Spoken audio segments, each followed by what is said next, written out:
Prabuddha Bharat International program of reading the Constitution of India. Episode 37. In this episode, we cover part 12 of the Constitution from Article 275 to Article 281. These 7 articles, along with the articles that we covered in episode 36, deal with finance, property, contracts and suits. భారత రాజ్యాంగము ప్రబుద్ధ భారత్ నిర్మాణము. Prabuddha Bharat international ఆధ్వర్యంలో రాజ్యాంగ పఠనానికి ఆహ్వానం. నా పేరు ఝాన్సీ గెడ్డం. రాజ్యాంగ పఠనం 37వ ఎపిసోడ్. ఈ ఎపిసోడ్ లో భారత రాజ్యాంగం 12వ భాగం 1వ అధ్యాయం అధికరణ 275 నుండి 281 వరకు విందాం. ఇవి ఫైనాన్స్, ప్రాపర్టీ, కాంట్రాక్టులు, కోర్టు దావాలకు సంబంధించినవి. Article 275 grants from the Union to certain states. Clause 1. Such sums as Parliament may by law provide shall be charged on the Consolidated Fund of India in each year as grants in aid of the revenues of such states as Parliament may determine to be in need of assistance, and different sums may be fixed for different states, provided that there shall be paid out of the Consolidated Fund of India as grants in aid of the revenues of a state such capital and recurring sums as may be necessary to enable that state to meet the costs of such schemes of development as may be undertaken by the state with the approval of the Government of India for the purpose of promoting the welfare of the scheduled tribes in that state, or raising the level of administration of the scheduled areas therein to that of the administration of the rest of the areas of that state, provided further that there shall be paid out of the Consolidated Fund of India as grants in aid of the revenues of the state of Assam sums, capital and recurring equivalent to subclause A, the average excess of expenditure over the revenues during the 2 years immediately preceding the commencement of this constitution in respect of the administration of the tribal areas as specified in part 1 of the table appended to paragraph 20 of the 6th schedule, and subclause B, the cost of such schemes of development as may be undertaken by that state with the approval of the Government of India for the purpose of raising the level of administration of the said areas to that of the administration of the rest of the areas of that state. Clause 1A. On and from the formation of the autonomous state under Article 244A, 1. Any sums payable under Clause A of the second proviso to Clause 1 shall, if the autonomous state comprises all the tribal areas referred to therein, be paid to the autonomous state, and if the autonomous state comprises only some of those tribal areas, be apportioned between the state of Assam and the autonomous state as the President may by order specify. 2. There shall be paid out of the Consolidated Fund of India as grants in aid of the revenues of the autonomous state sums, capital and recurring equivalent to the costs of such schemes of development as may be undertaken by the autonomous state with the approval of the Government of India for the purpose of raising the level of administration of that state to that of the administration of the rest of the state of Assam. Clause 2. Until provision is made by Parliament under Clause 1, the powers conferred on Parliament under that clause shall be exercisable by the President by order, and any order made by the President under this clause shall have effect subject to any provision so made by Parliament, provided that after a finance commission has been constituted, no order shall be made under this clause by the President except after considering the recommendations of the finance commission. అధికరణ 275. కొన్ని రాష్ట్రములకు union నుండి గ్రాంట్లు. Clause 1A. ఏవైనా రాష్ట్రాలకు అట్టి సహాయం అవసరపడుతుందని నిర్ణయించి parliament ప్రతి సంవత్సరంలోనూ అట్టి రాష్ట్రాలకు తనచే నిర్ణయించబడు రెవెన్యూ సహాయక గ్రాంటును చెల్లించడానికి శాసనం ద్వారా సమకూర్చినట్టి మొత్తములను భారత సంచిత నిధిపై ఛార్జీ చేయవచ్చు, మరియు వేర్వేరు రాష్ట్రములకు వేర్వేరు మొత్తములు నిర్ణయించవచ్చును.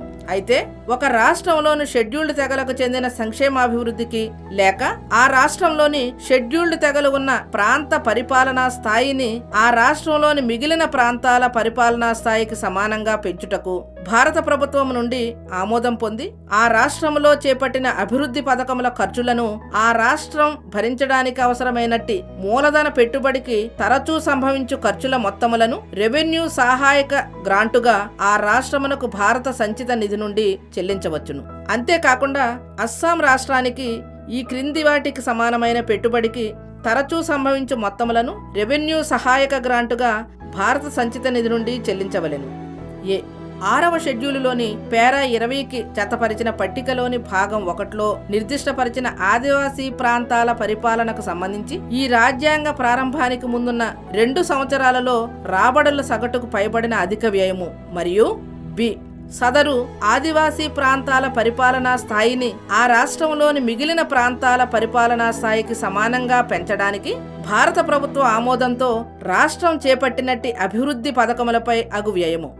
క్లాజ్ 1A అధికరణ 244A క్రింద స్వయం ప్రతిపత్తి గల రాష్ట్రంగా ఏర్పడిన తేదీన మరియు ఆ తేదీ నుండి 1 ఆ స్వయం ప్రతిపత్తి గల రాష్ట్రం అందులో పేర్కొనిన ఆదివాసీ ప్రాంతాలన్నింటితో కూడి ఉన్నట్లయితే నిబంధన 1కి గల 2వ మినహాయింపు యొక్క నిబంధన ఏ క్రింద చెల్లించదగిన ఏవైనా నగదులను ఆ స్వయం ప్రతిపత్తి గల రాష్ట్రానికి చెల్లించవలెను. ఒకవేళ ఆ స్వయం ప్రతిపత్తి గల రాష్ట్రం కొన్ని ఆదివాసీ ప్రాంతాలతో కూడి ఉన్నట్లయితే ఆ మొత్తాలను అస్సాం రాష్ట్రానికి మరియు ఆ స్వయం ప్రతిపత్తి గల రాష్ట్రానికి మధ్య దేశాధ్యక్షుని ఉత్తర్వు ద్వారా నిర్దేశించినట్టి రీతిలో పంచవలెను.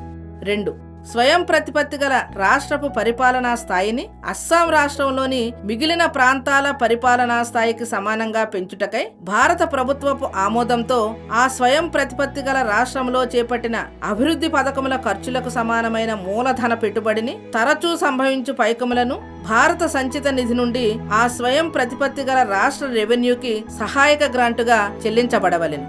క్లాజ్ 2 నిబంధన 1 క్రింద పార్లమెంటు నిబంధనలు చేయనంత వరకు ఆ నిబంధన క్రింద పార్లమెంటుకు ఇవ్వబడిన అధికారములను దేశాధ్యక్షులు ఉత్తర్వు ద్వారా వినియోగిస్తారు. ఈ నిబంధన క్రింద దేశాధ్యక్షులు చేసిన ఏదేని ఉత్తర్వు పార్లమెంటులో చేయు నిబంధనలకు లోబడి అమలవును. అయితే ఒక ఆర్థిక సంఘము ఏర్పాటు చేయబడిన తరువాత ఆర్థిక సంఘము చేసిన సిఫార్సులను పరిశీలించిన తరువాత తప్ప దేశాధ్యక్షులు ఈ నిబంధన క్రింద ఎట్టి ఉత్తర్వు చేయరాదు. Article 276 Taxes and Professions, Trades, Callings and Employments. Clause 1 Notwithstanding anything in Article 246, no law of the legislature of a state relating to taxes for the benefit of the state or of a municipality, district board, local board or other local authority therein in respect of professions, trades, callings or employment shall be invalid on the ground that it relates to a tax on income. Clause 2. The total amount payable in respect of any one person to the state or to any one municipality, district board, local board or other local authority in the state by way of taxes on professions, trade, callings and employment shall not exceed 2,500 rupees per annum. Clause 3.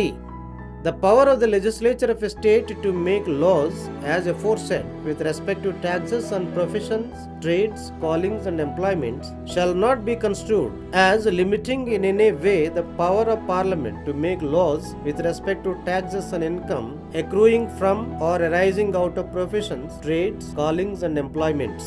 అధికరణ 276 professions, trades, callings, employments పై పన్నులు.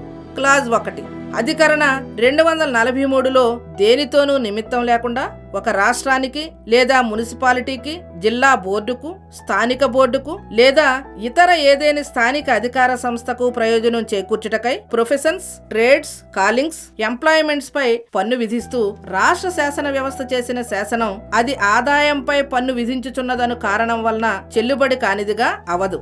Clause 2 ఎవరేని వ్యక్తి రాష్ట్రమునకు లేదా ఆ రాష్ట్రంలోని ఏదేని మున్సిపాలిటీకి, జిల్లా బోర్డుకు, స్థానిక బోర్డుకు లేదా ఇతర స్థానిక అధికార సంస్థకు ప్రొఫెషన్స్, ట్రేడ్స్, కాలింగ్స్, ఎంప్లాయ్మెంట్స్ పై చెల్లించు మొత్తం పన్ను ఏడాదికి 2,500 రూపాయలకు మించరాదు. క్లాజ్ 3. ఈ ముందు చెప్పినట్లు ప్రొఫెషన్స్, ట్రేడ్స్, కాలింగ్స్, ఎంప్లాయ్మెంట్స్ పై పన్ను విధించుటకు సంబంధించి శాసనం చేయుటకు రాష్ట్ర శాసన వ్యవస్థకు గల అధికారము ప్రొఫెషన్స్, ట్రేడ్స్, కాలింగ్స్, ఎంప్లాయ్మెంట్స్ నుండి లేదా వాటిపై వచ్చే ఆదాయంపై పార్లమెంటు పన్ను విధించు శాసనములు చేయు అధికారమును పరిమితపరచునదిగా భావించరాదు.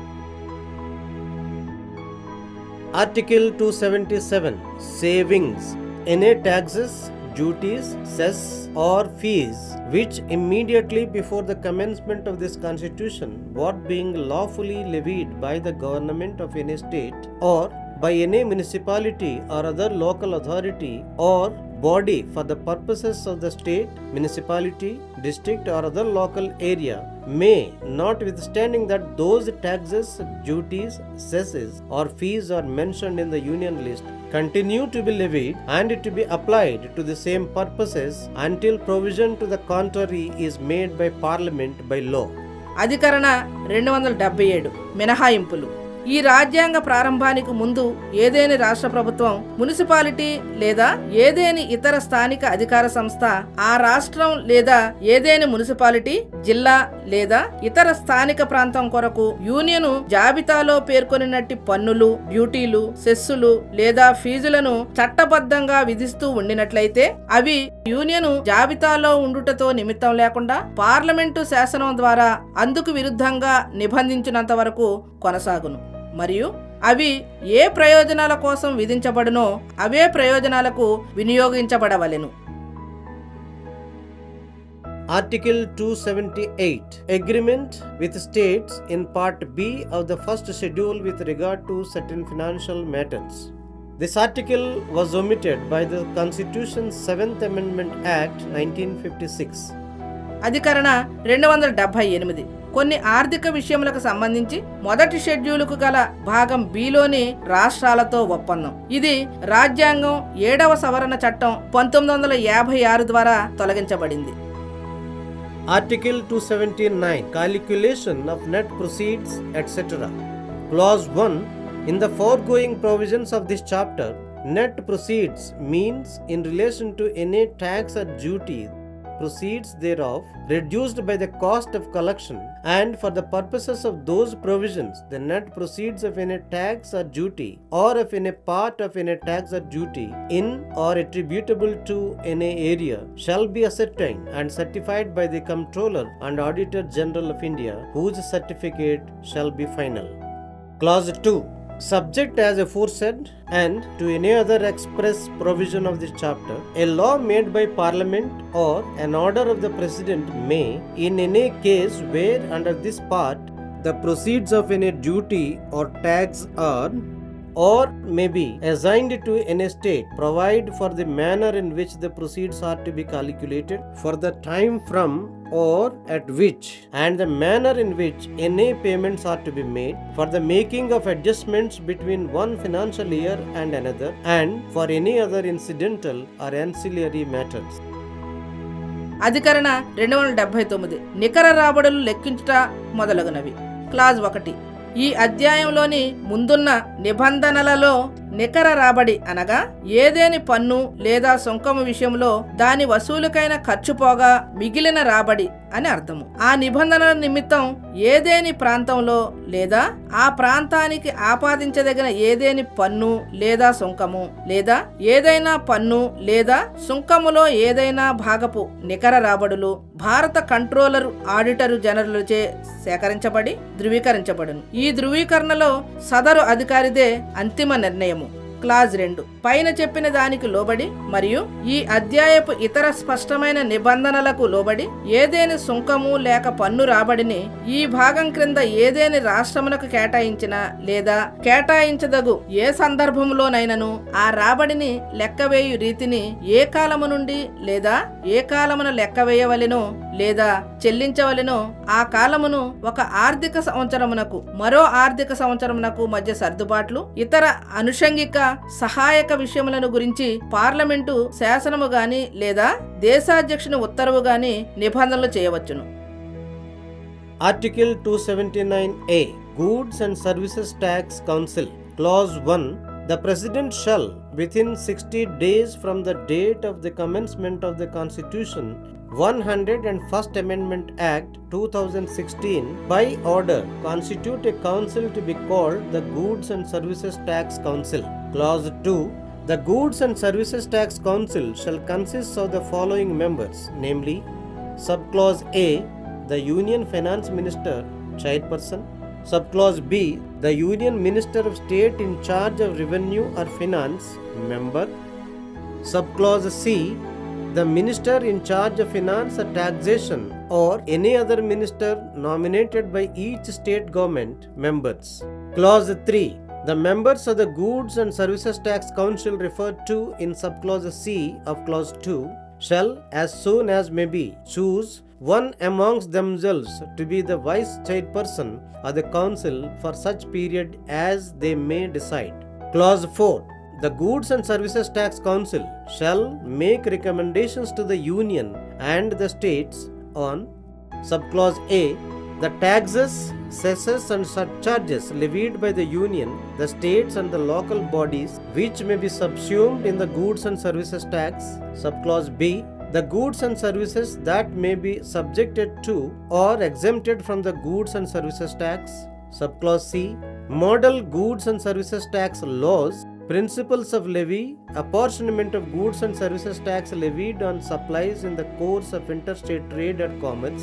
Subclause C Model Goods and Services Tax laws, principles of levy, apportionment of goods and services tax levied on supplies in the course of interstate trade or commerce under Article 269A, and the principles that govern the place of supply. Subclause D the threshold limit of turnover below which goods and services may be exempted from goods and services tax. Subclause E the rates including floor rates with bands of goods and services tax. Subclause F any special rate or rates for a specified period to raise additional resources during any natural calamity or disaster. Subclause G special provision with respect to the states of Arunachal Pradesh, Assam, Jammu and Kashmir, Manipur, Meghalaya, Mizoram, Nagaland, Sikkim, Tripura, Himachal Pradesh and Uttarakhand, and Subclause H any other matter relating to the goods and services tax as the council may decide.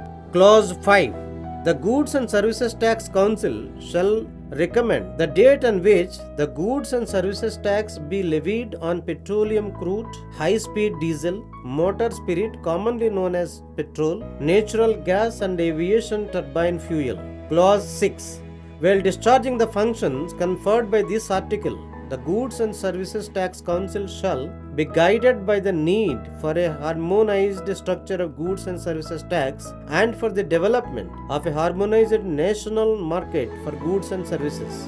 Clause 7 1/2 of the total number of members of the Goods and Services Tax Council shall constitute the quorum at its meetings. Clause 8 the Goods and Services Tax Council shall determine the procedure in the performance of its functions. Clause 9 every decision of the Goods and Services Tax Council shall be taken at a meeting by a majority of not less than 1/4 of the weighted votes of the members present and voting in accordance with the following principles, namely, Subclause A the vote of the central government shall have a weightage of 1/3 of the total votes cast, and Subclause B the votes of all the state governments taken together shall have a weightage of 2/3 of the total votes cast in that meeting. Clause 10 no act or proceedings of the Goods and Services Tax Council shall be invalid merely by reason of Subclause A in a vacancy in or in a defect in the constitution of the council, or Subclause B in a defect in the appointment of a person as a member of the council, or Subclause C any procedural irregularity of the council not affecting the merits of the case. Clause 11 The Goods and Services Tax Council shall establish a mechanism to adjudicate any dispute, subclause A, between the Government of India and one or more states, or subclause B, between the Government of India and any state or states on one side and one or more other states on the other side, or subclause C, between two or more states arising out of the recommendations of the council or implementation thereof. అధికరణ 279A సరుకుల సేవల పన్ను మండలి. Clause 1 రాజ్యాంగం 101వ సవరణ చట్టము 2016 ప్రారంభ తేదీ నుండి 60 రోజులలో దేశాధ్యక్షుడు ఉత్తర్వు ద్వారా సరుకుల సేవల పన్ను కౌన్సిల్ గా పిలువబడు కౌన్సిల్ ను ఏర్పాటు చేయును. క్లాజ్ 2 సరుకుల సేవల పన్ను కౌన్సిల్లో ఏ యూనియన్ ఆర్థిక మంత్రి చైర్పర్సన్ గా, బి యూనియన్ ఆర్థిక లేదా రెవెన్యూ సహాయ మంత్రి సభ్యుడుగా, సి ప్రతి రాష్ట్ర ప్రభుత్వముచే నియమించబడిన ఆర్థిక లేదా పన్నుల లేదా ఇతర మంత్రులు సభ్యులుగా ఉంటారు. క్లాజ్ 3 నిబంధన 2లోని ఉప నిబంధన సిలో ప్రస్తావించబడిన సరుకుల సేవల పన్ను కౌన్సిల్ యొక్క సభ్యులు వారు నిర్ణయించు కాలానికి వీలైనంత త్వరితముగా తమలో ఒకరిని ఉప చైర్పర్సన్ గా ఎన్నుకోవలెను. క్లాజ్ 4 యూనియను రాష్ట్రములకు సరుకుల సేవల పన్ను కౌన్సిల్ ఈ అంశములపై సిఫారసులు చేయును. ఏ యూనియను రాష్ట్రములు స్థానిక సంస్థలు విధించు పన్నులు, సెస్సులు మరియు సర్చార్జీలను సరుకుల మరియు సేవల పన్ను క్రిందకు చేర్చుట గురించి. బి సరుకుల సేవల పన్ను అమలు చేయవలసిన లేదా మినహాయించవలసిన సరుకులు సేవలను గురించి. సి సరుకుల సేవల పన్ను శాసనముల నమూనాలు, విధింపు సూత్రములు, అంతర్రాష్ట్ర వ్యాపార లేదా వాణిజ్య లావాదేవీలలో సరుకుల సేవల సరఫరాపై విధించిన పన్నును విభజించుట మరియు సరఫరా స్థలమునకు సంబంధించి సూత్రములను గురించి. డి సరుకులు సేవల పన్ను నుండి మినహాయింపు కొరకు సరుకులు మరియు సేవల టర్నోవర్ పరిమితి గురించి. ఈ ఫ్లోర్ రేట్లతో కూడిన రేట్లు సహా సరుకులు సేవల పన్నుల పరిమితులను గురించి. ఎఫ్ ప్రకృతి విపత్తు లేదా విధ్వంసం సమయంలో అదనపు వనరులను సమకూర్చుటకు కాలావధిని, ప్రత్యేక రేటు లేదా రేట్లను గురించి. జి అరుణాచల్ ప్రదేశ్, అస్సాం, జమ్మూ మరియు కాశ్మీర్, మణిపూర్, మేఘాలయ, మిజోరాం, నాగాలాండు, సిక్కిం, త్రిపుర, హిమాచల్ ప్రదేశ్, ఉత్తరాఖండ్ రాష్ట్రములకు సంబంధించి ప్రత్యేక నిబంధనల గురించి. మరియు హెచ్ కౌన్సిల్ నిర్ణయించు విధముగా సరుకులు సేవల పన్నుకు సంబంధించి ఏ ఇతర విషయములు. క్లాజ్ 5 ముడి petroleum, high speed diesel, motor spirit, సహజ వాయువు మరియు విమానయాన టర్బైన్ ఇంధనంపై సరుకులు సేవల పన్ను విధించు తేదీని సరుకుల సేవల పన్ను కౌన్సిల్ సిఫారసు చేయును. క్లాజ్ 6 ఈ అధికరణ క్రింద ఇవ్వబడిన విధులు నిర్వర్తించు క్రమములో సరుకుల సేవల పన్ను కౌన్సిల్ సమగ్రమైన సరుకుల సేవల పన్ను విధానము యొక్క ఆవశ్యకతను, సరుకుల సేవల కొరకు సమగ్రమైన జాతీయ విపణి అభివృద్ధిని మార్గదర్శకములుగా చేసుకొని పనిచేయవలెను. క్లాజ్ 7 సరుకుల సేవల పన్ను కౌన్సిల్ మొత్తము సభ్యుల సంఖ్యలో సగము దాని సమావేశంలో కోరం అవుతుంది. క్లాజ్ 8 సరుకుల సేవల పన్ను కౌన్సిల్ తన విధులను నిర్వర్తించుటకు కార్యనిర్వహణ విధానమును తానే నిర్ణయించుకొనును. క్లాజ్ 9 సరుకుల సేవల పన్ను కౌన్సిల్ ప్రతి నిర్ణయము సభలో పాల్గొని ఓటు చేసిన వెయిటెడ్ ఓట్ల సంఖ్యలో 4/3 తక్కువ కాని అధిక సంఖ్యాకులచే క్రింది సూత్రములకు అనుగుణముగా చేయాలి. అవి ఏ సభలో కేంద్ర ప్రభుత్వము ఓట్ల వెయిటేజీ మొత్తము ఓట్ల సంఖ్యలో 3/1 ఉండును. మరియు బి సదరు సభలో అన్ని రాష్ట్ర ప్రభుత్వాల ఓట్లన్నీ కలిసి ఓట్ల వెయిటేజీ మొత్తము ఓట్ల సంఖ్యలో 3/2 ఉండును.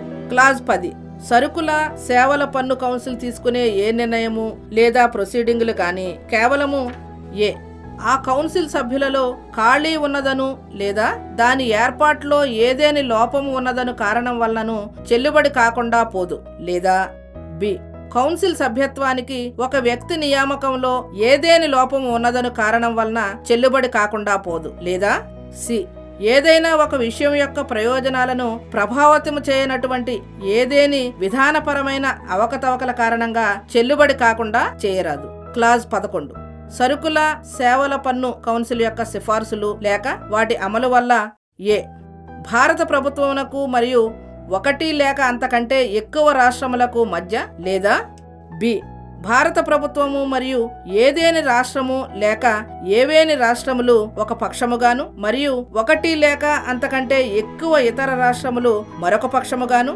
లేదా సి 2 లేక అంతకంటే ఎక్కువ రాష్ట్రముల మధ్య కౌన్సిల్ యొక్క సిఫారసులు లేక వాటి అమలు వలన తలెత్తు ఏదేని వివాదముపై న్యాయ నిర్ణయం చేయుటకు ఒక యంత్రాంగాన్ని ఏర్పాటు చేస్తుంది.